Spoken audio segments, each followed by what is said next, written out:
Guten gardening, everybody. I'm out here to do a little bit of work at our community garden space, and I realized something today. In the middle of all this weeding that I'm doing, I've got my weed eater out here to cut the edges. I've got so much in the way of squash. My corn is looking magnificent. The tassels are coming in now. This corn is about 7 feet tall, most of it. It's gearing up to be what I hope is the best corn crop we've ever had. I really haven't spent much time out here these days because I'm doing so much at home. You can see my kabocha squash is really looking good. This one actually got caught in the fence here, so I cut it out, but it's a really nice looking kabocha. I've got a whole bunch of kabocha this year. This is one of my favorite types of squash, and I really thought, hey, if I'm gonna take advantage of it, I really wanna get as much as possible. But here's what I realized. I realized that I've never really done a look around or a tour of some of the things that are growing in this garden space.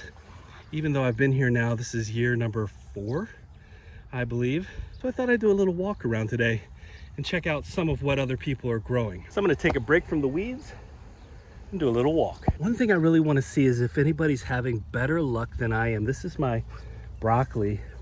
I have had so far some pretty bad luck with broccoli coming in and forming heads this year. I don't know if it was just a bad season, or maybe that's just me. So we're gonna be on the lookout for some other folks' broccoli to see if they're having any better luck. Here we got some beautiful sugar snap peas. Mine have actually already died back. I'm gonna do a video, if I haven't already by the time this is released, I'm gonna do a video on seed saving for the sugar snap peas.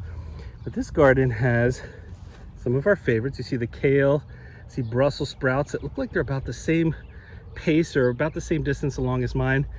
And the broccoli in here, I mean, yeah, if we look over here, I'm trying to get my shadow out of the way, and that's a better head than what I see on mine, but still not massive heads here. So I mean, for what it's worth, there's a little bit of commonality there. I see some beautiful cherry tomatoes of some variety. Green beans coming along nicely. My green beans and my green stalk are looking good too. All right, this person clearly loves their sunflowers. And who doesn't love sunflowers? We didn't grow any this year, but they're such a cool plant. Edible as microgreens when they're young. There's borage in here, the cucumber tasting plant. That's gonna spread, I'm sure. Now, one of the things that's definitely true as I walk through here is that different people take different amounts of care in terms of what they're growing. Sometimes these get abandoned partway through, and sometimes, just like me, you don't have a ton of time to get out here. Beautiful yellow peppers in here. They look like banana peppers to me, but people don't have time to get out here, and so we all make decisions as to how we handle that. Little winter squash in here and some summer squash here too, but we take care of it differently. So with me, I put down black plastic. This person put down some weed mat in order to cover the rows to keep the weeds down. I mean, again, the weeds are so plentiful in here once they get started. It's really hard to control. Oh, here we go. All right, here is an entire 2 rows of broccoli here. And you can see this one is harvested some off of. I can see a little piece harvested off there, but this head's not fully compactly formed. That's what I'm noticing, and I see that the whole way down this row. Maybe somebody had really good luck. I don't know what it would be about this year. We've had lots of rain this year. I do like what I see over in the distance. There's some onions, some kale, and then our row of peas into some beets here. Beets look like they're still pretty small in this garden. A whole bunch of carrots. I don't grow a lot of carrots in general these days, but it's something I do enjoy. Oh yeah, you see these are red onions down in there. It always amazes me how much of a jungle these tomato plants can become. In just a short period of time, they can just become an entire jungle here.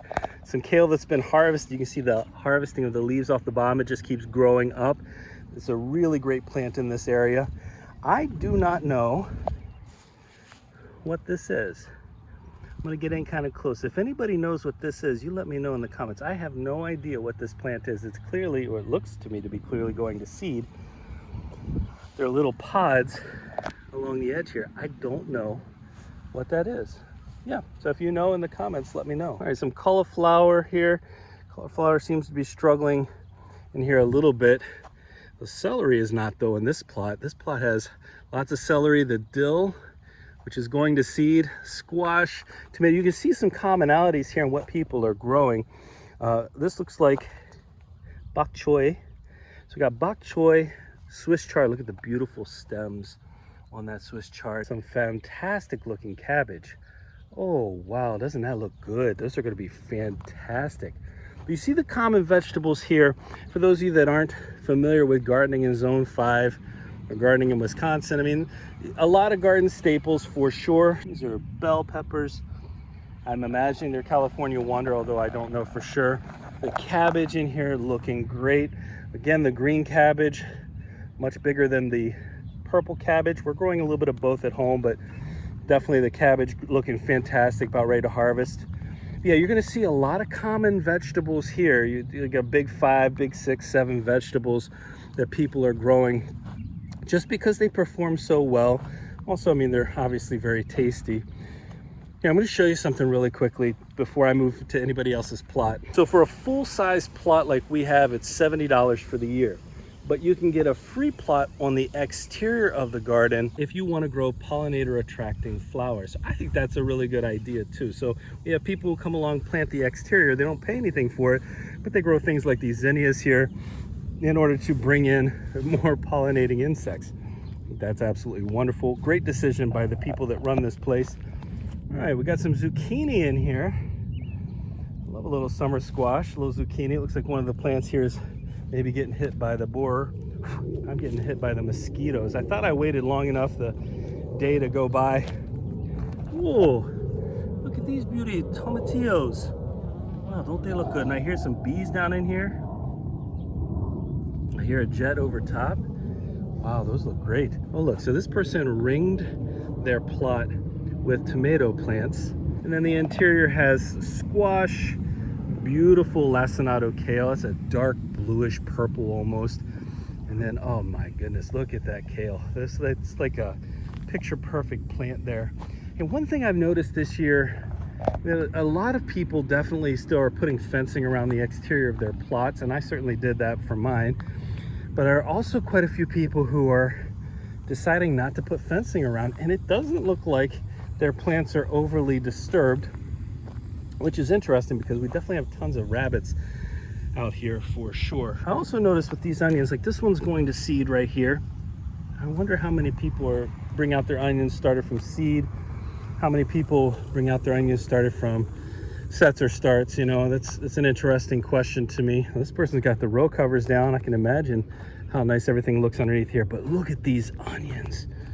Oh wow, these onions look wonderful. This person did a fantastic job. These sweet onions, these look like Vidalias to me, but I'm not sure. Their beets, that's the F-35 you hear in the distance. Pretty loud, huh? Their beets underneath here, from what I can see. Let's zoom in real close. See if you can see that. They got 3 or 4 inch bulbs on those beets. Well, that garden plot is so well maintained, looks so good. Similarly, I mean, look at the kale. Again, kale, beans, squash, our brassicas all along here. But here, got some corn that's about 3 feet tall. I'm guessing that was planted pretty late. Compare that to the corn next door, which is 7-8 feet tall. This corn, whatever it is, hasn't even started to tassel yet. And it is a massive amount of corn in there. That's all right. This is all part of one person's plot. I think one of the things that's really cool too, onions, beets, peppers, celery, I mean kale, summer squash in here, winter squash. You can see just how much food you can grow in this area. Again, we get about 1,000 square feet for this. Looks like there's probably something here that's maybe already been harvested. We got collard greens here, tomatoes that are just loaded down. And then, you know, to see all the variety of corn, some of it tasseling already, some of it with ears on it coming in already, and then some of it not. Oh, this is just a wonderful space. I think it's pretty obvious that I'm not going to have time to go row by row, and it probably wouldn't be all that interesting to go row by row anyway. But it's cool to see where the focus of some of these gardeners is as well. It's like this gardener has a heavy tomato focus. Maybe there's somebody who likes to can a lot. This is the onions that we were looking at from the other side. Again, balling up nicely, looking good. This person has created just a beautiful, relaxing space. Got some decorations in here, beautiful lettuce over here, but seeing where the focus of different folks is, the focus of where folks is interesting to me, because you can really tell the likes and the things that people really enjoy eating. You can also see the different levels of maintenance, the different amount of time people have to come out here. Oh, it's absolutely stunning. This is one of my favorite spots right here. Some lettuce. Oh, this person's broccoli, that's better than mine. Oh my, by far. That looks pretty good there. Beans. I mean,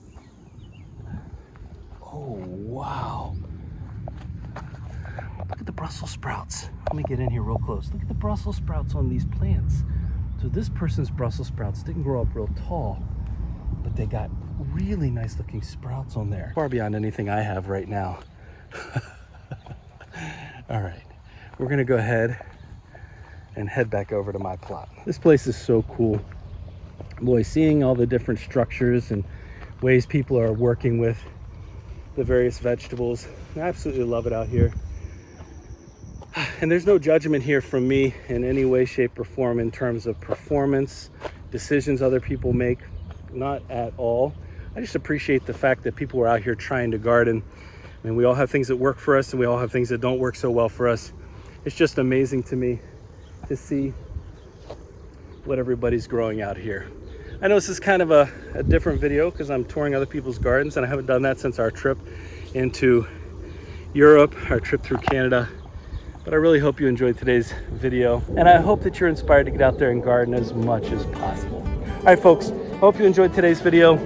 I gotta get back to work. I got a lot more weeds to pull out of here. If you did enjoy today's video, don't forget to give us a like, leave us a comment, remember to share and subscribe, and most importantly, remember, when you're with us, you are good to grow.